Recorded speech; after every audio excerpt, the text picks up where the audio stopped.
Assalamualaikum warahmatullahi wabarakatuh. Apa kabar semua teman-teman sekalian? Semoga semua dalam keadaan sehat-sehat. Jumpa kembali di sini di channel ini, dan pada kesempatan kali ini kita akan melanjutkan pembahasan kita tentang belajar Python untuk pemula di bagian ke-8. Dan di sini kita memasuki pada materi berikutnya, yaitu tentang tipe dataset ya. Jadi nomor 6 ini. Jadi bukan tipe data boolean, teman-teman, yang seperti yang saya katakan pada video sebelumnya di akhir video bagian 7b ya. Di sini kita membahas tipe set dulu, tipe data set, barulah kemudian berikutnya kita akan membahas tipe data boolean ya. Kita ikuti saja di sini urutannya. Namun ini sebenarnya idealnya teman-teman, ini agak terbalik ya. Seharusnya atau sebaiknya, idealnya itu setelah membahas tipe dataset ini, kita itu baiknya membahas tipe data dictionary ya. Karena ada keterkaitan antara kedua tipe data ini, yaitu set dan dictionary. Ada beberapa fungsi yang sangat ini bisa membuat keduanya itu saling terkait erat begitu ya.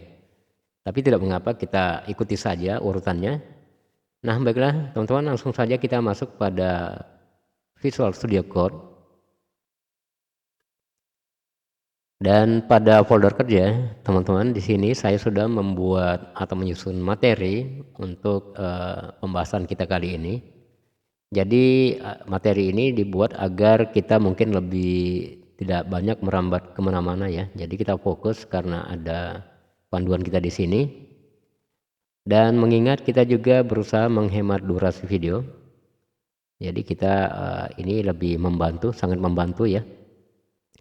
Nah, baiklah teman-teman, di sini kita langsung saja masuk pada pembahasan. Jadi judulnya di sini adalah tipe dataset dalam Python ya. Yang pertama yaitu nomor 1. Di sini setidaknya ada 3 poin, teman-teman ya. Berikut sub-subnya, tapi ada beberapa sub-poin di dalamnya yang akan kita jelaskan lagi nantinya. Nah, kita kembali kepada catatan kita. Nomor 1 adalah apa itu tipe dataset ya. Jadi di sini ini adalah pengenalan. Jadi tipe dataset merupakan salah satu dari 4 tipe data kolektif di dalam bahasa Python ya. Jadi apa itu kolektif? Tipe data kolektif. Tipe data kolektif itu adalah tipe data yang nilai elemen di dalamnya itu atau elemen itu bisa banyak dihimpun di dalamnya atau bisa menghimpun beberapa jenis elemen atau nilai di dalam satu tipe data ini atau di dalam variabel. Kemudian contoh tipe data kolektif seperti tuple. Tuple adalah tipe data kolektif, kemudian list, kemudian ada set, kemudian ada dictionary. Nah, di sini menariknya teman-teman, untuk tipe dataset itu ada 2 cara di dalam membuat tipe dataset ini ya. Yang pertama seperti ini, yang menggunakan kurung-kurung awal, langsung disertakan dengan nilainya di dalam. Kemudian yang berikutnya, yang kedua, atau seperti ini disebut fungsi set ya. Jadi keduanya bisa kita pilih salah satunya, atau keduanya pun bisa berjalan kita terapkan dalam satu pekerjaan seperti itu ya. Kemudian kita beralih ke berikutnya, yaitu sifat dan karakteristik tipe dataset. Nah, di sini kita jelaskan satu persatu. Di sini setidaknya ada 6 poin yang menonjol untuk sifat dan karakteristik untuk tipe dataset ini. Yang pertama adalah mutable atau tidak hashable ya. Mutable artinya bisa dirubah setelah nilai dalam variabel set ini dibuat. Dan tidak hashable maksudnya adalah tidak tetap, karena hashable artinya sebuah objek atau sebuah nilai itu yang bersifat tetap ya, tidak berubah-ubah. Sedangkan set itu bersifat tidak tetap atau tidak hashable. Maka dari itu dia bersifat mutable, karena tidak tetap maka bisa dirubah ya, dia bersifat mutable. Nah, di sini kita buat contoh. Kita membuat tipe dataset. Kita samakan saja pada contoh catatan tadi, misalkan 1, 2, dan 3 ya, seperti ini. Kemudian kita kembali ke catatan ya teman-teman. Nah, di sini disebutkan bahwa tipe data ini bersifat mutable atau bisa dirubah setelah nilai itu dibuat ya. Jadi maksudnya setelah kita membuat tipe data ini, yaitu tipe data set, namanya misalkan set ya, nama variabel. Jadi nama ini bebas teman-temannya, mau apa saja. Misalkan aku, bisa juga seperti ini. Tapi karena di sini kita membahas tipe data set, maka kita tulis saja namanya adalah set ya. Nah, di sini yang dimaksud dengan mutable di sini yaitu adalah ketika kita membuat variabel seperti ini, set, kemudian membuat nilai, menuliskan nilai di dalamnya yaitu 1, 2, dan 3 ini. Ini bisa kita rubah di bawah setelah melakukan operasi mekanisme untuk operasi set ya. Misalkan kita ingin merubah isinya yang ini yang kita sudah tulis, kita ingin merubah misalkan menambahkan misalkan seperti ini add 4, kemudian add 5 misalkan ya. Kemudian kita dituliskan di bawah print set ya, seperti ini kita accept saja. Kemudian kita apply, maka nilai di dalam tipe dataset ini sudah berubah. Jadi ini bersifat mutable ya. Bisa dihapus, bisa ditambahkan, bisa dirubah, dan bisa diganti seperti itu ya. Nah, ini yang dimaksud dengan mutable, teman-teman. Nah, sekarang kita beralih lagi ke materi kita, panduan materi kita, yaitu elemen dalam set harus immutable. Immutable berarti ini adalah kebalikan dari sifat tipe dataset itu sendiri, yaitu bersifat mutable ya. Jadi nilai di dalam tipe dataset yang kita buat ini harus bersifat immutable, teman-teman ya, atau tidak dapat diedit, atau bersifat hassable, bersifat tetap. Nah, kemudian di sini ada contohnya, contoh tipe data yang immutable atau hassable yaitu seperti integer, float, string, tuple, dalam kurung tergantung, dan frozen. Nah, kita bahas satu-satu. Kita ambil 3 dulu ya. Ini kita bedakan dulu. Yang ketiga ini yaitu integer, float, dan string ya. Ini kita bungkus dulu yang tiganya karena yang ketiga ini merupakan sebuah tipe data berjenis objek ya, taruh sajalah seperti itu, karena dia merupakan tipe data baku. Dia bukan sebuah tipe data yang dia adalah tipe data yang objektif ya, tidak seperti tuple ini atau set. Dia adalah sebuah tipe data yang hanya bisa membungkus sebuah benda misalkan ya. Jadi anggaplah misalkan integer ini adalah benda, float ini juga benda tapi jenis yang berbeda, kemudian string ini adalah juga sebuah benda tapi jenis yang berbeda lagi ya. Jadi ada 3 jenis benda di sini. Kemudian tipe data seperti tuple atau yang lainnya ini yang bersifat kolektif ini adalah sebuah tipe data tapi berjenis pembungkus ya. Dia hanya membungkus benda di dalamnya. Tapi benda yang dibungkus itu bisa banyak sekali ya, seperti itu. Jadi kita fokus pada tipe data ketiga ini saja, yaitu integer, float, dan string. Ini dulu, nanti berikutnya baru akan kita bahas yang kedua ini ya. Yang pertama kita buat di sini integer ya. Kita hapus dulu yang ini. Nah, di sini teman-teman sudah ada integer, ada 3 jenis integer yaitu 1, 2, dan 3. Yaitu integer adalah tipe data berjenis bilangan satuan ya, seperti 1, 2, 3, 4, 5, dan seterusnya ya. Kemudian tadi kita tahu bahwa 3 yang kita kecualikan yaitu integer, float ya, float atau floating point number yaitu misalkan 2,5. Kemudian misalkan string ya, tadi lagi satunya yaitu string, misalkan tulisannya adalah saya.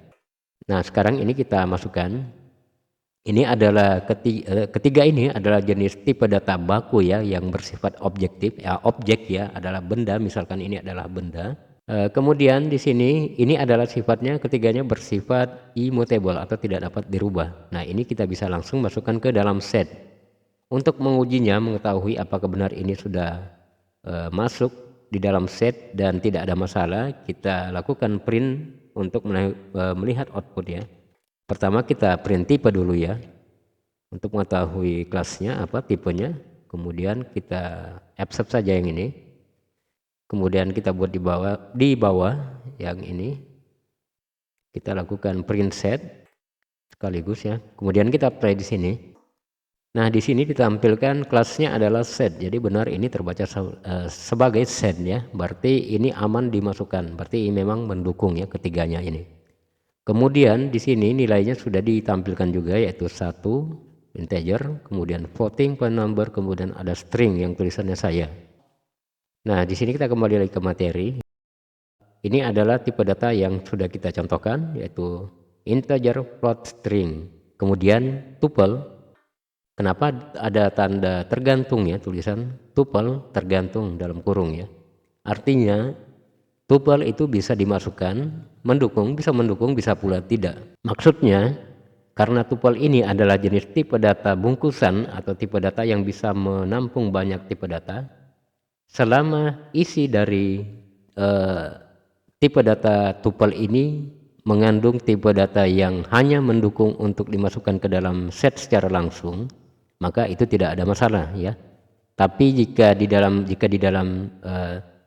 variabel tuple itu ada satu saja tipe data yang tidak mendukung untuk tipe data set untuk dimasukkan secara langsung, seperti tipe data yang bersifat mutable atau sersifat dengan tipe data set ini, maka tuple tersebut tidak bisa dimasukkan ke dalam tipe data set ini secara langsung atau tidak mendukung. Nah, kita buat contoh. Misalkan di sini kita ada buat tuple ya di atas. Tuple percontohan, misalkan namanya kita buat saja tuple. Ini ada, kita langsung saja absen. Nah, di sini teman-teman pada tuple ya. Pada tuple nilai di dalam tuple ini adalah satu string integer, kemudian float, kemudian ada string, yang mana ketiganya ini kita ketahui bahwa ini adalah tipe data yang bersifat immutable yang mendukung untuk langsung dimasukkan ke dalam set. Seperti ini contohnya di bawah.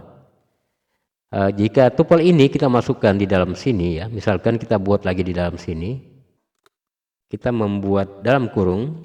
Nah, ini adalah tuple, kita langsung saja absen. Nah, ini adalah tipe data tuple yang bisa dimasukkan secara langsung ke dalam tipe data set, karena di dalam tipe data tuple ini adalah jenis nilai yang berjenis immutable, yang artinya mendukung untuk langsung dimasukkan ke dalam set. Sekarang kita play untuk mengujinya. Dan di sini ditampilkan kelasnya adalah set, isinya adalah tuple pun ditampilkan. Nah, kemudian ini tergantung ya. Sekarang kita masukkan bagaimana jika di dalam tuple ini ada salah satu nilainya yang berjenis mutable, di mana tipe data berjenis mutable ini tidak mendukung untuk langsung dimasukkan ke dalam tipe data set. Contoh misalkan seperti tipe data list, di mana list menggunakan kurung siku ya, atau kurung kotak seperti ini. Contoh kita masukkan tipe data list ke dalam tipe data tuple ini. Seperti ini, misalkan ada nilai di dalamnya yang bertuliskan misalkan salah misalkan. Nah, sekarang apapun isi dari tuple ini sekalipun dia kosong, maka sama sekali memang tidak ada toleransi untuk dimasukkan ke dalam tipe dataset secara langsung, karena itu akan melanggar sifat-sifatnya ya, yaitu bersifat immutable yang memang tidak dapat dimasukkan ke dalam tipe data yang bersifat hashable juga, seperti set ini ya misalkan. Nah, sekarang kita lihat, kita play apakah ini berjalan, dan ternyata tidak ya. Di sini terjadi error. Nah, disinilah dikatakan bahwa tipe data tuple ini tergantung teman-teman ya. Jika di dalam tuple itu hanya berisikan tipe data yang mendukung untuk langsung dimasukkan ke dalam tipe data set atau yang bersifat immutable, maka tipe data tuple ini bisa langsung dimasukkan, atau mungkin kita sebut saja itu sudah ready ya, seperti itu. Tapi jika di dalam tipe data tuple ini mengandung salah satu tipe data yang tidak mendukung untuk set, maka itu juga tidak akan dapat dimasukkan ke dalam tipe data set ini. Nah, seperti itulah penjelasannya untuk tuple ini ya. Kemudian frozen set adalah sebuah fungsi teman-teman ya. Misalkan anggaplah sebuah list tadi ingin kita masukkan, tapi dengan cara tadi tidak bisa kita masukkan dengan secara langsung seperti ini. Misalkan kita membuat list teman-teman ya, kita tahu list itu sama sekali tidak mendukung apapun isinya, ataupun dia kosong misalkan tanpa nilai. List itu sama sekali tidak ada toleransi untuk dimasukkan ke dalam tipe dataset ini ya, secara langsung seperti ini ya. Kita contohkan, ini adalah list, karakternya adalah ini, kurung kotak, kurung siku ya. Nah, ini akan terjadi error. Nah, jika ingin memasukkan tipe data list ini secara mandiri ya, artinya tidak menumpang pada tipe data kolektif di dalam yang terkandung di dalam set ini, dia berdiri sendiri ya, seperti ini. Maka kita menggunakan fungsi frozen set ini. Caranya adalah kita membuat namanya dulu, yaitu frozen set. Kemudian fungsinya seperti ini, yaitu tanda dalam kurung ya. Nah, sekarang kita masukkan, ini kita ginikan dulu ya.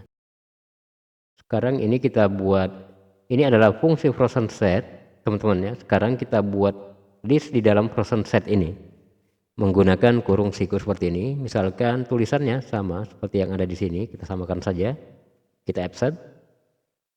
Nah, sekarang ini tuple kita hapus dulu, kemudian ini kita hapus juga ya. Kita play teman-teman di sini, dan hasilnya semua terbaca teman-teman ya. Jadi semuanya bisa dimasukkan ke dalam set, sekalipun list asalkan list ini tidak berada di dalam terkandung di dalam sebuah, misalkan ada tuple, kita tidak memasukkannya ke dalam tuple ini, jadi dia berdiri sendiri. Dengan syarat menggunakan fungsi frozen set ini ya, maka akan terbaca seperti ini di bawah, dan kelasnya tetap adalah set. Jadi ini adalah aman teman-teman ya, seperti itu. Nah, itulah kelima tipe data yang dimaksud pada poin pertama ini ya, pada sifatnya, masih pada nomor 1. Kemudian pada sifat keduanya, yaitu bersifat unordered teman-teman ya, atau tidak berurutan atau tidak tetap ya. Nah, di sini kita buat percontohan, ini kita hapus, kita sederhanakan teman-teman, ini terlalu panjang. Kita lihat apa yang dimaksud dengan unordered.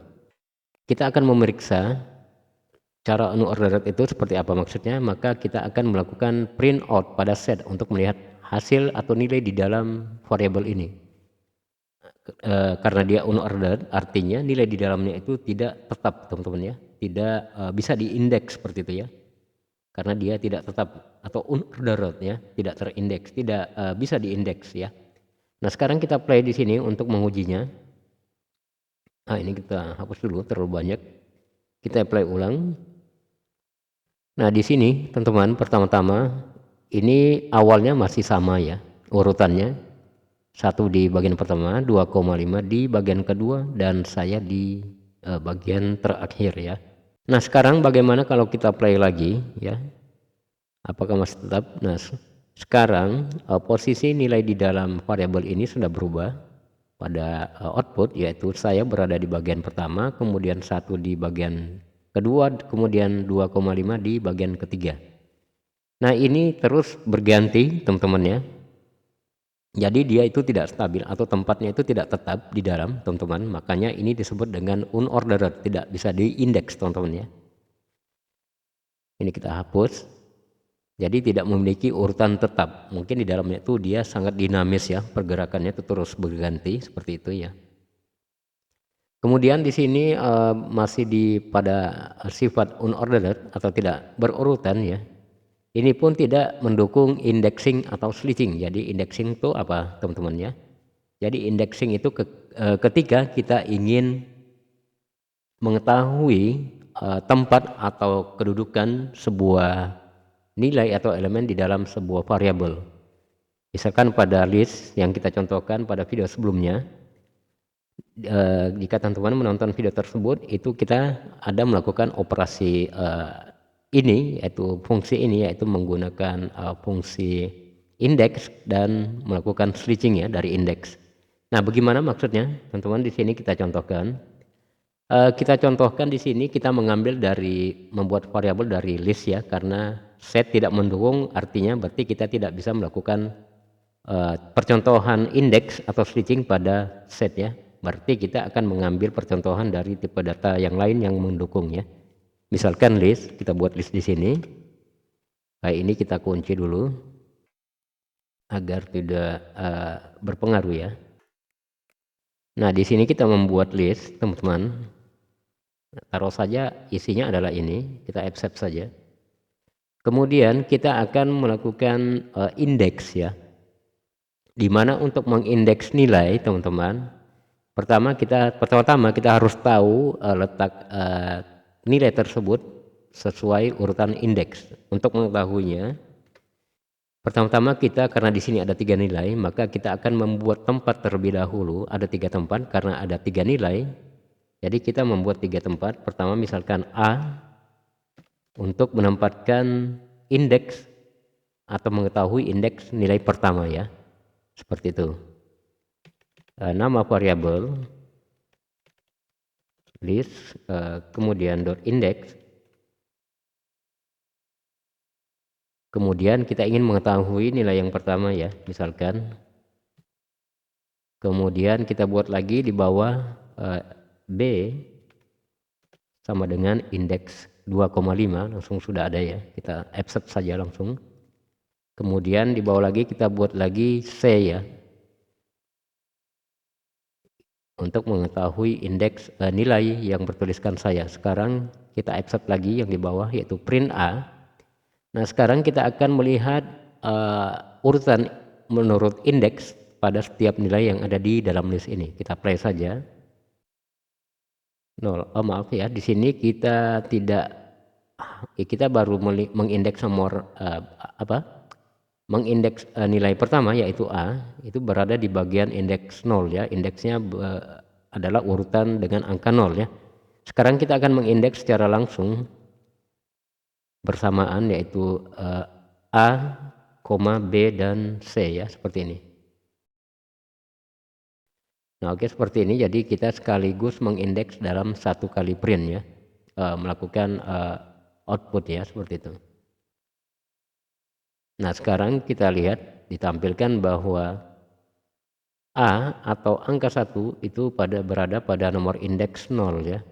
Kemudian angka 1, indeks 1 berada pada untuk nilai kedua. Sedangkan indeks 2 itu berada pada nilai ketiga. Jadi seperti ini. Kita buatkan percontohannya di atas. Misalkan di sini adalah indeks 0 ya. Urutan indeks pada nilai list ini 0 adalah angka 1 ya. Kemudian urutan indeks 1 berada pada nilai kedua yaitu 2,5. Kemudian urutan indeks 3 itu berada pada ini adalah indeks 1 ya, seperti ini, 1 kemudian 2. Jadi 0 berada di bagian untuk indeks nilai pertama, kemudian indeks 1 itu urutannya untuk nilai kedua pada list. Kemudian indeks nomor 2 itu untuk urutan nilai ketiga pada list ya, seperti itu. Nah, ini tidak bisa dilakukan di tipe data set ini, teman-teman ya. Jadi tidak mendukung indeks ya. Unordered tidak bisa tidak mendukung indexing, kemudian atau tidak mendukung switching ya. Sedangkan switching adalah sebuah metode di mana kita ingin mengambil nilai kemudian memindahkannya dengan iterable, atau memindahkan mengambil nilai list menggunakan switching, ditempatkan ke tempat lain mengambilnya melewati indeks. Jadi bagaimana kita bisa melakukan switching sedangkan indeksnya saja kita tidak bisa melakukan pada setnya. Jadi otomatis jika indeks tidak bisa dilakukan, maka switching pun tidak bisa dilakukan, karena switching itu adalah metode di mana kita mengambil nilai dari hasil indeks, seperti itu ya. Nah sekarang kita hapus lagi, kemudian kita beralih lagi ke materi, dan pada sifat berikutnya yaitu bersifat unik dan tidak mendukung duplikasi ya. Hanya menyimpan elemen unik dan duplikasi otomatis diabaikan ya. Nah di sini kita buat lagi contohnya, kita buat lagi set, misalkan isinya tadi sama saja, 1 kemudian 2,5, kemudian string yaitu saya, kita ambil yang sederhana saja. Nah misalkan di sini teman-teman, setiap elemen dalam set ini bersifat unik, maksudnya jadi di dalam set itu tidak ada sebuah nilai yang terduplikasi. Misalkan di sini nilai 1 ada 2, kemudian kita buat lagi di sini ada 2,5, seperti itu ya. Jadi di sini tidak mendukung karena ada di sini otomatis set akan menghapus duplikasi tersebut, teman-teman. Makanya dia bersifat unik ya. Jadi berdiri itu hanya ada satu jenis dengan karakter yang sama.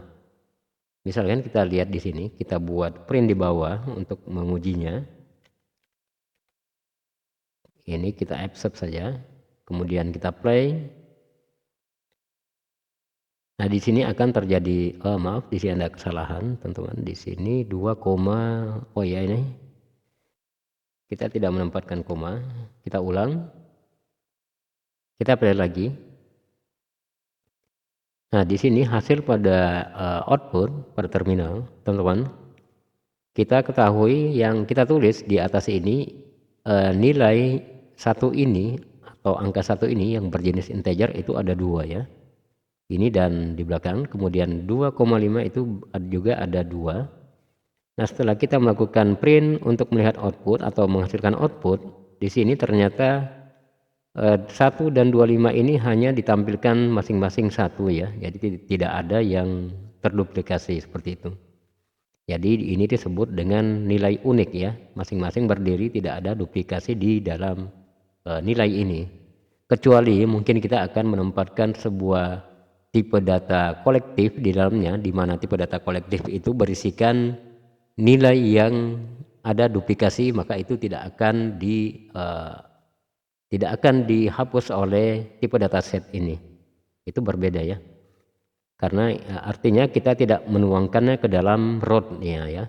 Misalkan begini, tadi kita ketahui bahwa untuk memasukkan tipe data kita memasukkan misalkan tuple ya yang mendukung.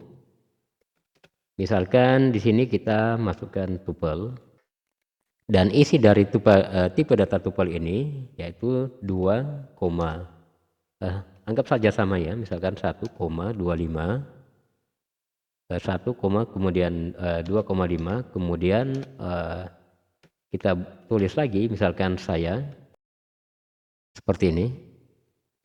Nah, teman-teman bisa lihat di sini nilai di dalam tuple ini sama persis yang berada di bagian row yang ada di set ini ya. Jadi row itu teman-teman itu adalah tempat di mana kita meletakkan secara langsung sebuah objek ya. Misalkan kita meletakkan di dalam laci, maka laci itu, dinding atau lantai pada laci itu, itulah yang disebut row. Beda kalau kita meletakkan barang tersebut di dalam bungkusan, kita membungkusnya di sebuah tempat, kemudian kita masukkan ke dalam laci, maka itu konteksnya beda tentunya, karena barang itu diletakkan di dalam kotak, kemudian kotak itu dimasukkan ke dalam laci, jadi itu tidak langsung kepada row-nya. Sedangkan jika kita memasukkan kepada row-nya, itu langsung kita memasukkan barang tersebut tanpa bungkusan langsung ke dalam lacinya, seperti itu ya. Gambaran analoginya row ya. Nah, di sini teman-teman, nilai di dalam tuple ini sama persis nilai yang ada pada row yang ada di tipe dataset ini ya. Apakah di sini berlaku metode ini atau cara sifat ini, yaitu tidak mendukung duplikasi atau hanya menyimpan elemen unik ya, atau mandiri atau tunggal begitu ya. Nah, sekarang kita uji di sini, teman-teman, kita lihat. Dan di sini hasilnya elemen yang terhapus hanya elemen yang sama persis dari karakter dan jenis ya, yaitu nilai yang hanya berada di bagian root ini ya. Tapi set tidak akan menghapus nilai di dalam sub nilai itu, yaitu tipe data tuple ini, di mana tipe data tuple ini juga memiliki jenis dan karakter yang sama persis yang ada dengan nilai yang ada pada root yang ada di dalam set ini. Nah, jadi nilai di dalam tipe data tupel ini aman meskipun sama yang ada di luar tipe data set ini ya, yang ada di rootnya ya, seperti itu. Teman-teman bisa lihat sini. Jadi yang dihapus cuma ini ya, sedangkan yang ada di dalam tupel ini aman. Jadi seperti itulah cara kerjanya ya. Jadi selama hanya berada di dalam root, dalam nilai set ini ya, seperti itu. Nah sekarang kita beralih ke materi berikutnya lagi. Di sini teman-teman ini lebih kepada kelebihan pada sifat karakteristik tipe dataset ya, yaitu tipe dataset itu sangat memungkinkan untuk dilakukan operasi matematika seperti menggabungkan dua set dengan operasi union ya, kemudian membagi dua set dengan intersection atau irisan. Kemudian difference atau selisih antara membandingkan antara dua set, kemudian melihat apa yang ada atau tidak ada di antara keduanya, kemudian ditampilkan. Kemudian ada symmetric difference, yaitu selisih simetrik. Nah di sini kita akan mencontohkan dulu, kita membuat sebuah set di dalam sini teman-teman pada main PY. Di sini kita akan membuat dua set, yaitu pertama set 1. Misalkan isinya adalah, kita buat saja angka teman-teman, karena ini adalah operasi matematis. Kemudian set 2 kita langsung saja abstract yang ini. Nah untuk membuat penggabungan di sini kita membuatkan tempat baru. Misalkan nama tempatnya adalah gabungan ya. Kemudian nah di sini sudah ada, kita abstract saja, kita sederhanakan saja. Kemudian di sini kita buat di bawah ya, yaitu print gabungan ya. Kemudian nama tempat yang kita buat tadi yaitu gabungan. Kemudian kita pilih play di bawah ini, di atas ini. Dan hasilnya kita sudah menggabungkan dua set dalam satu tempat ya, yaitu namanya gabungan ya. Yaitu penggabungan antara dua set atau lebih. Kita bisa menggabungkan lebih dari dua tentunya ya. Nah di sini teman-teman untuk karakter penggabungan ini teman-teman bisa pilih pada tombol /back teman-teman ya. Itu biasanya berada di atas tombol enter kecil itu. Nah seperti ini teman-teman. Jika kita tidak menekan shift maka tombol tersebut menghasilkan karakter /back seperti ini. Dan jika kita menekan shift seperti ini maka karakter inilah yang kita gunakan sebagai operasi gabungan atau union di dalam set ini, yaitu menekan tombol shift/back ya, seperti itu. Nah sekarang operasi union sudah kita contohkan. Kemudian di sini adalah intersection ya, atau irisan. Di sini kita kembali lagi pada contoh. Di sini kita tinggal mengganti nama tempatnya saja. Misalkan di sini adalah irisan, teman-teman, atau potong ya, atau chart, atau kita tulis saja irisan. Kemudian variabel yang akan kita lakukan print yaitu sama, yaitu irisan juga. Kemudian untuk melakukan operasi ini kita tidak perlu merubah apa-apa ya, supaya lebih simple ya. Kita hanya menggantinya, karakter yang tadi kita ganti menjadi karakter tanda inversion seperti ini, yaitu tanda dan. Nah sekarang kita akan play di sini teman-teman. Jadi kita jelaskan dulu yang dimaksud dengan irisan teman-teman. Cara ini akan membandingkan kedua tipe dataset ini, yaitu set 1 dan set 2. Dia akan mencari persamaan di dalam keduanya, kemudian mengambilnya untuk dibawa keluar seperti itu ya. Jadi yang tidak sama akan tidak dikeluarkan seperti itu. Nah sekarang kita akan mengeluarkan nilai yang sama di antara kedua tipe variabel set ini ya. Sekarang kita play di sini. Nah sekarang yang dikeluarkan adalah 5 dan 4 ya. Kita lihat pada set 1 ada nilai 4 dan 5. Kemudian pada set 2 juga ada nilai 4 dan 5. Dan selebihnya itu tidak berada di antara keduanya ya. Jadi yang duplikat yaitu artinya 4 dan 5 yang berada di dua bagian ini ya. Maka dikeluarkanlah, diiris, dikeluarkan, kita menggunakan output untuk melihatnya. Nah seperti itulah kira-kira. Nah sekarang kita beralih lagi ke berikutnya, yaitu difference atau selisih. Jadi different atau selisih ini teman-teman, ini adalah membuat perbandingan antara dua set atau lebih, kemudian apa yang tidak ada pada set 1 maka itulah yang akan ditampilkan teman-teman ya. Nah di sini kita buat lagi contohnya. Jadi ini kita ganti namanya yaitu perbandingan. Kemudian di sini kita tulis juga perbandingan.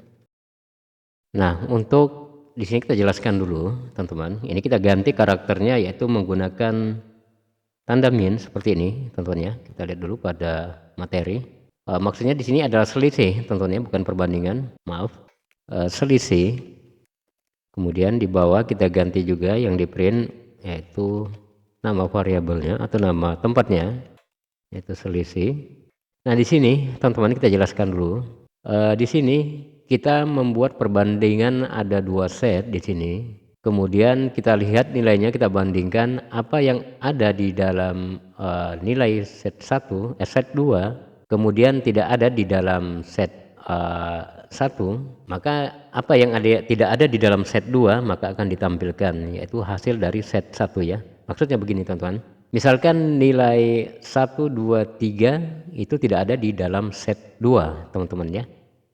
Tapi 4, 5 itu ada di dalam set 2. Maka yang akan dibandingkan dan diambil adalah nilai yang tidak ada pada set 2. Jadi objeknya di sini adalah set 1 ya. Nah sekarang kita lihat hasilnya di sini, kita print.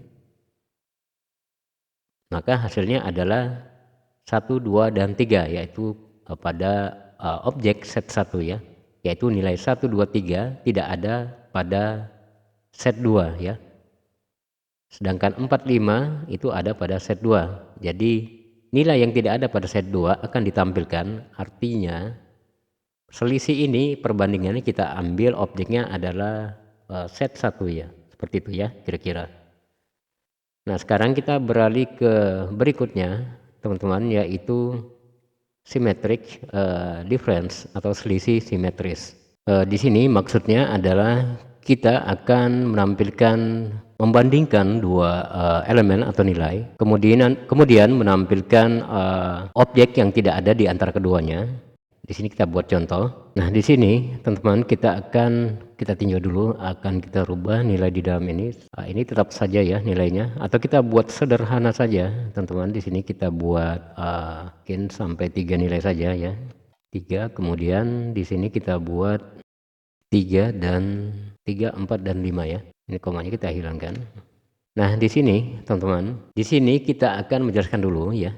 Symmetric difference ini adalah kita membandingkan dua set, di mana perbandingan ini akan mengambil elemen atau nilai yang tidak ada di antara keduanya, tapi tidak mengambil yang ada di antara keduanya ya. Misalkan begini, 3 itu berada di set 1 dan 3 juga ada di set 2. Nah yang tidak ada di set 2 adalah 1 dan 2. Set 2 atau nilai yang ada di set 2 tidak ada di set 1, yaitu nilai 4 dan 5. Maka yang akan kita ambil di sini teman-teman yaitu 1, 2, 4, dan 5, karena tidak ada di antara keduanya atau tidak ada salinan di antara keduanya. Kemudian 3 akan tidak diambil karena ada di antara keduanya ya. Nah sekarang kita buat dulu di sini teman-teman. Kita buat selisih ya, ini adalah selisih ya, selisih perbandingan ya, atau kita buat saja di sini seperti ini saja, oke. Kemudian ini karakternya kita ganti teman-teman, dia menggunakan karakter tanda panah atas, yaitu dengan menekan tombol shift angka 6 seperti ini. Namanya kita biarkan saja nama tempatnya atau variabel baru ini. Kemudian kita play, maka ditampilkan yaitu 1, 2, 4, dan 5 ya.